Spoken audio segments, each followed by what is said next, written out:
Well, it's time for all ages, and this story comes from the Jakarta tradition, which is a kind of folk tradition from kind of in the Middle East and West Asia.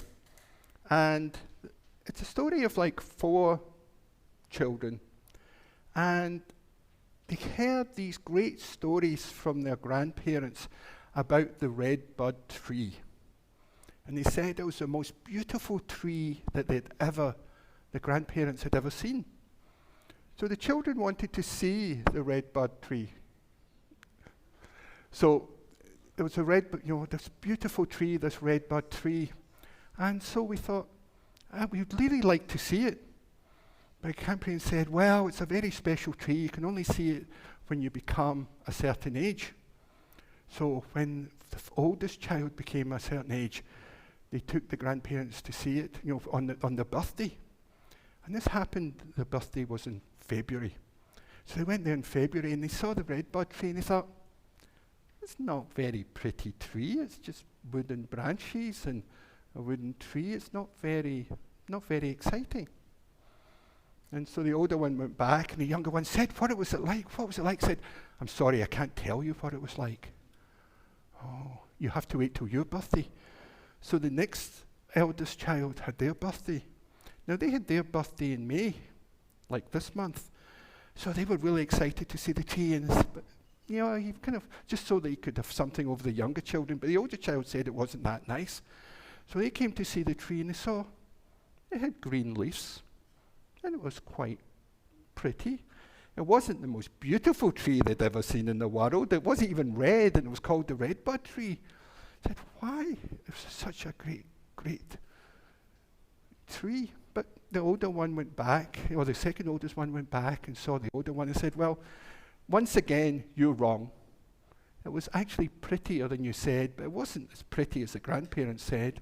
Then the next year, it was the third child's birthday, and their birthday was in July.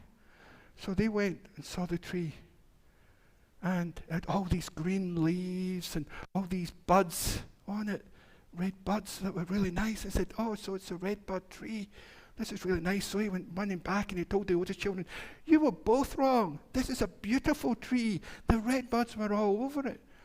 But the youngest child still didn't know. So eventually the younger child, and their birthday was October, and they went to see the tree.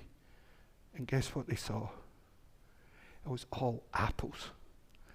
The fruit had come out, and they thought, wow, I thought the buds would be really small. These are really big buds. These are fruits. So we grabbed them and ate them. And so when they got back, the youngest child said, the 3 of you were all wrong. This is a beautiful tree, and they're not the real small red buds, they're big buds, and it's the most beautiful tree I've ever seen in my life.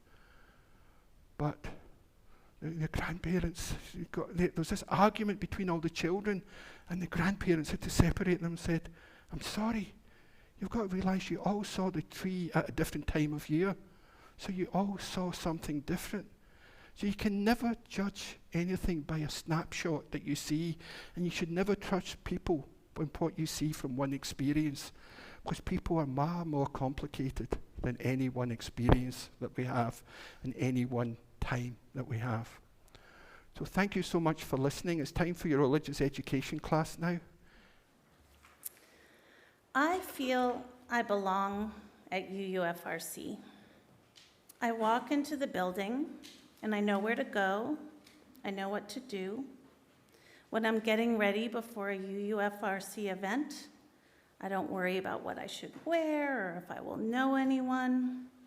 When I come in the door, I know I will feel accepted and known. And these are small things that are easily forgotten once the newness of being here wears off.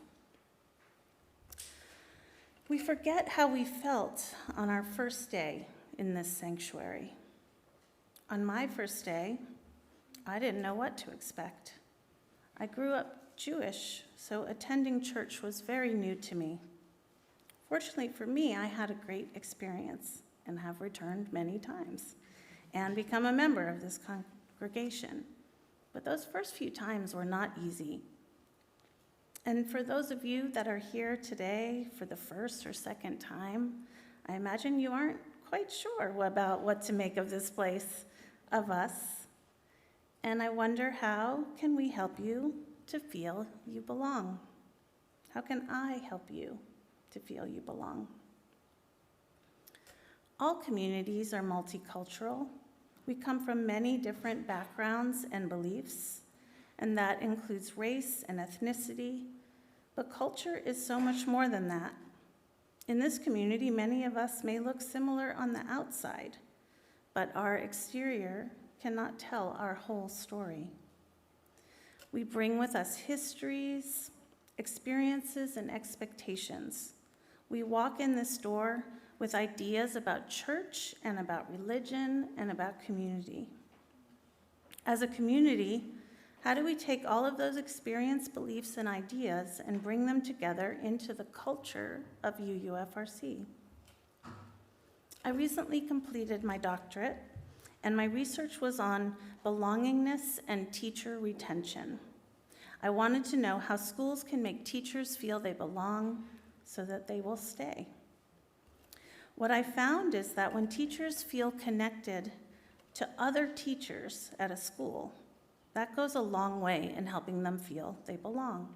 And I think the same could be true here. I don't need to personally connect with everyone here, but knowing I have a few people that I can call a friend is part of what makes me feel I belong in this community. Believe it or not, I am kind of shy when it comes to chit-chatting after church. I'm not always comfortable saying hello to someone I don't know during coffee hour or breaking into a group of people who are in conversation. For me, the worship committee and my covenant group have been really important points of connection. In smaller, more intentional space, I feel more comfortable getting to know people. And being aware of my own level of comfort and belonging and remembering back to when it wasn't quite like this helps me to find the courage to reach out and bring people into my circle. Each one of us is essential in helping us to bring us together as a group. Reverend Brian is an important lead as a leader in this community, and as is the Board of Trustees, but day to day, when we take the time to really get to know each other, when we make each other feel seen and heard, that can make a huge impact on moving us from a community of individuals to individuals who are part of a community. Thank you. This month's worship theme is pluralism, and our statement of the proposed changes to, define pluralism as we celebrate that we are all sacred beings, diverse in culture, experience, and theology. We embrace our differences and commonalities with love, curiosity, and respect.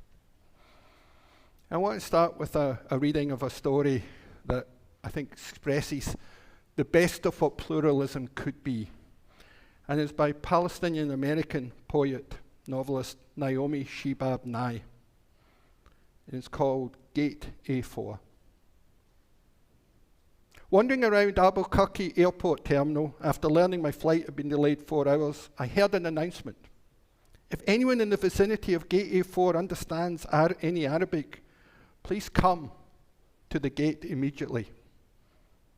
Well, one pauses these days. Gate A4 was my own gate. I went there. An older woman in full traditional Palestinian embroidered dress, just like my grandma wore, was crumpled to the floor wailing. Help, said the flight agent. Talk to her. What's her problem? We told her the flight was going to be late, and she acted like this. I stooped to put my arm around the woman and spoke haltingly in Arabic. The minute she heard any word she knew, however poorly used, she stopped crying. She thought the flight had been cancelled entirely and she needs to be in El Paso for major medical treatment the next day. I said, no, we're fine. You'll get there. Just later. Who is picking you up? Let's call him. We called her son. I spoke with him in English. I told him I would stay with his mother till we got on the plane and ride next to her. She talked to him. Then we called our other sons just for the fun of it. Then we called my dad, and he and she spoke for a while in Arabic, and found out, of course, that they shared 10 friends. Then I thought, for the heck of it, why not just call some of the Palestinian poets I know and let them chat with her? This all took up 2 hours. She was laughing a lot by then, telling of her life, patting my knee, answering questions. She'd pulled a sack of homemade mamul cookies, little powdered sugar crumbly mounds stuffed with dates and nuts from her bag, and was offering them to all the women at the gate. To my amazement, not a single woman declined one. It was like a sacrament. The traveler from Argentina, the mom from California, the lovely woman from Laredo, we were all covered with the same powdered sugar and smiling. There is no better cookie. I'm getting hungry. And then the airline broke out free apple juice from huge coolers, and 2 little girls from our flight ran around serving it, and they were covered with powdered sugar too. And I noticed my new best friend, by now we were holding hands, had a potted plant poking out of her bag. Some medicinal thing with green furry leaves. Such an old country tradition. Always carry a plant. Always stay rooted to somewhere. And I looked around that gate of late and weary ones, and I thought, this is the world I want to live in. The shared world. Not a single person in that gate, once the crying of confusion stopped, seemed apprehensive about any other person. They took the cookies. I wanted to hug all those women too. This can still happen anywhere.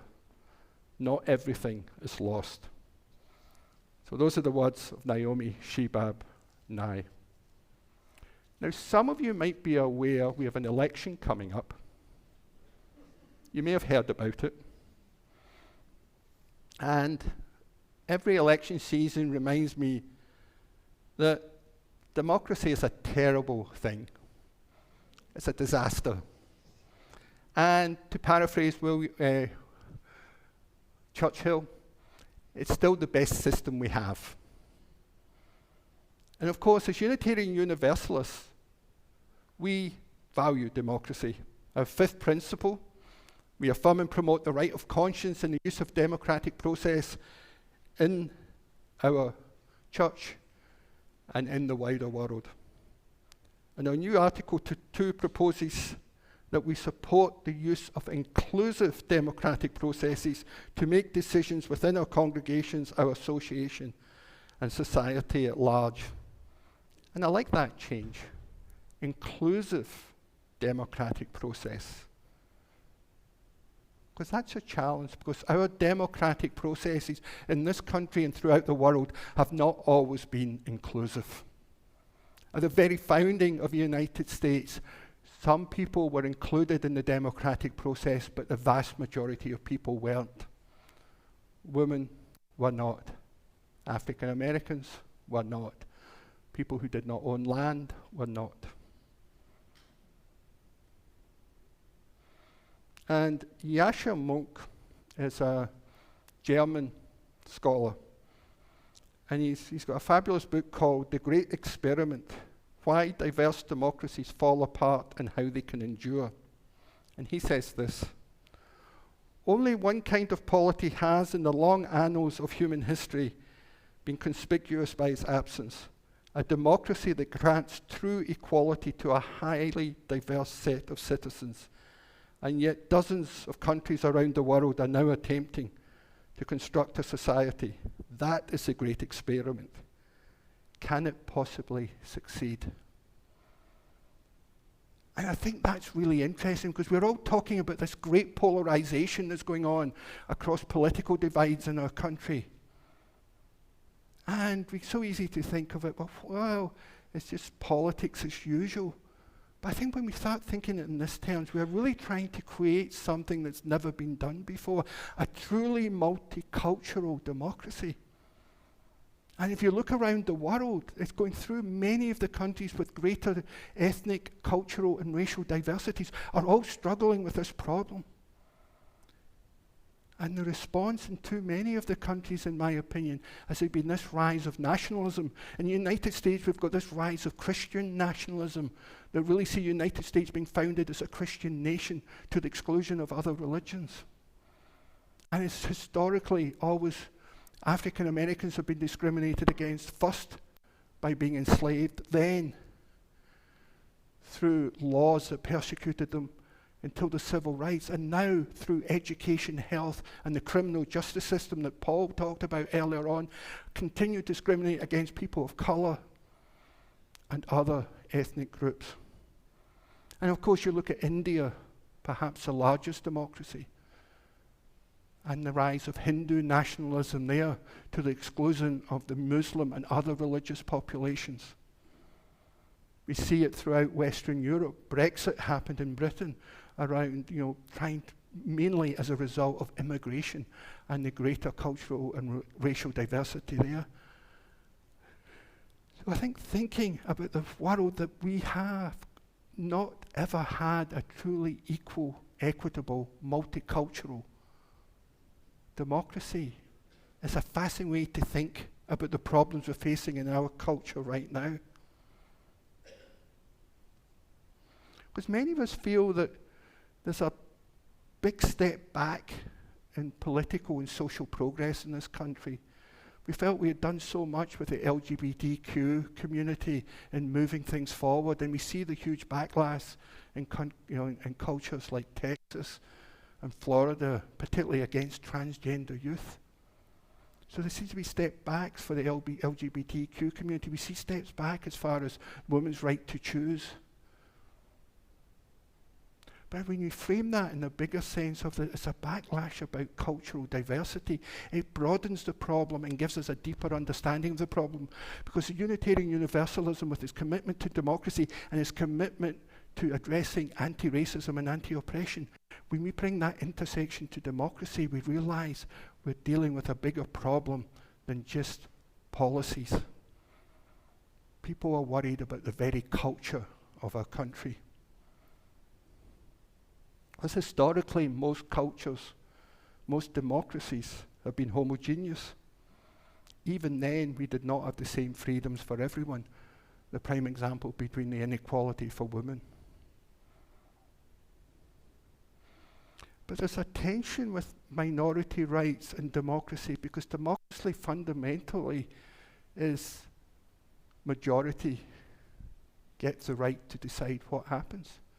But that can easily lead to the tyranny of the majority. And we saw that in California in 2008, when the majority of Californians voted against gay marriage.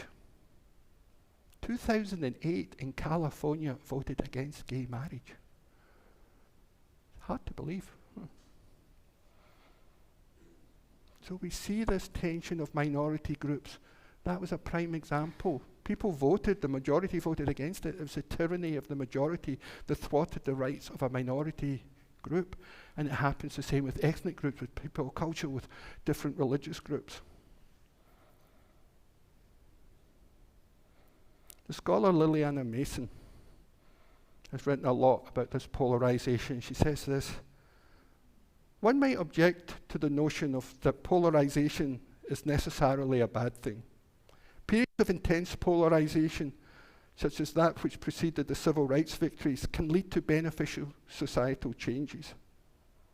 This would be a valid criticism if the cultural wars were based on specific policy conflicts. But the political divide is only tangentially related to policy.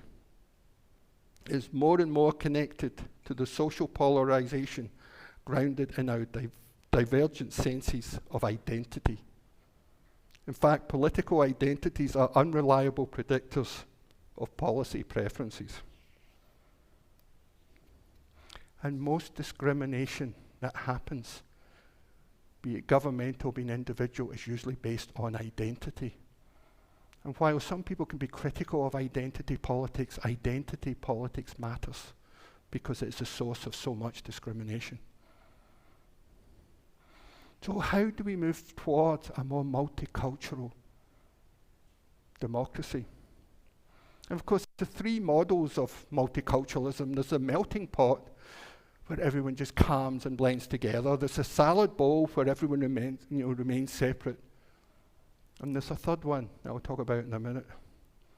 But the melting pot has too often been criticized because, one, it doesn't really happen, and two, it actually forces, the dominant culture often forces the minority cultures to assimilate or annihilate the differences. In the salad bowls, the groups tend to remain separate, but there can be conflict between the groups, so there's not this really common sense of identity. The third one is the one that's probably got the most hopeful. It's a metaphor of the public park, where groups share space, can be involved in different joint activities, and there can be formal and informal interactions between the groups. But everyone is responsible for, and everyone has equal rights in the public park.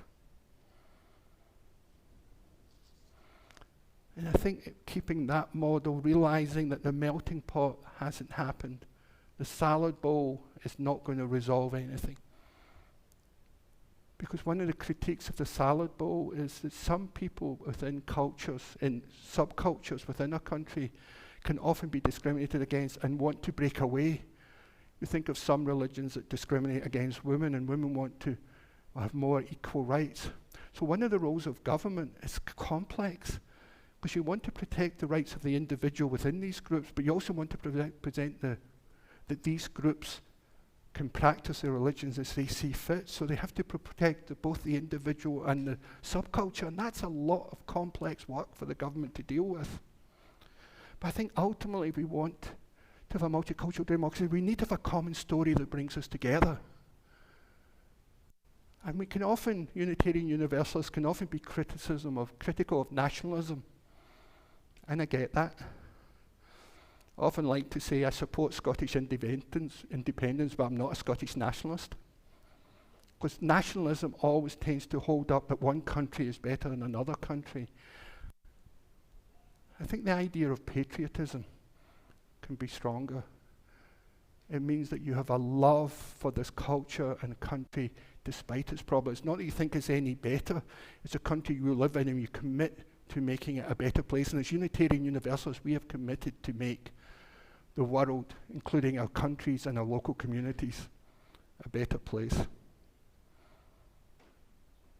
But how do we bring different people together?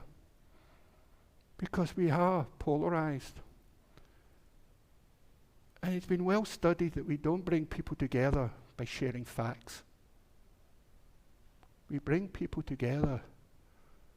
The two most common ways about understanding your sense of harm, how people are harmed, and people's sense of freedom. Now you may disagree in what causes harm, but we all agree that no one should really be harmed. And that can be one of the biggest things for building bridges across the divides. And we all share the sense that we want to have freedom to decide things. And so those are where, if we can bridge the gap using those freedom and the sense of harm, then that might be a starting point to come up with a common shared story of what this country means to everyone. Yeah, it's difficult because we don't have a shared common story right now. Liliana Mason, who I mentioned earlier, did some research, and she asked both strong Democrats and strong Republicans what their top 20 TV shows were. There was no overlap between the two. There was no overlap between the two. Of course, I've got my political views, so it's the other side's fault. Is it? How much are we buried in our own echo chambers? How about looking at that list and seeing what other people people that may be different politically from us are watching. And it's not just that. What about, the other idea that a friend of mine asked a long time ago was Latino. He used to ask people like, how many people of a different ethnic background have you had in your own home? And then his next question was, how many people of a different ethnic background have you had in your own home that you weren't paying? It's kind of uncomfortable, isn't it? So we, as equally as part of this polarization, as the people we'd point to on the other side. So how are we going to transcend it? If we're not willing to transcend it, how can we expect anyone else to transcend it? So keep that image of the public park in the mind. And I think we can move. I think religion at its best, religious communities at its best, it is about transforming culture. We've been trying to transform the culture here at UUFRC, probably since we began. But religious communities can be the leaders in cultural change, because this is a cultural shift. It's not a legal shift, it's a cultural shift that we need in the country. Could we move towards a truer multicultural democracy by acknowledging the fear that others have about this move towards multiculturalism? Can we highlight the profound gifts of the encounter with difference, emphasizing our shared humanity of all people, and build a shared cultural national identity and nurture others, including ourselves, through that change? This may be the greatest work we can do in the weeks, months, and years ahead.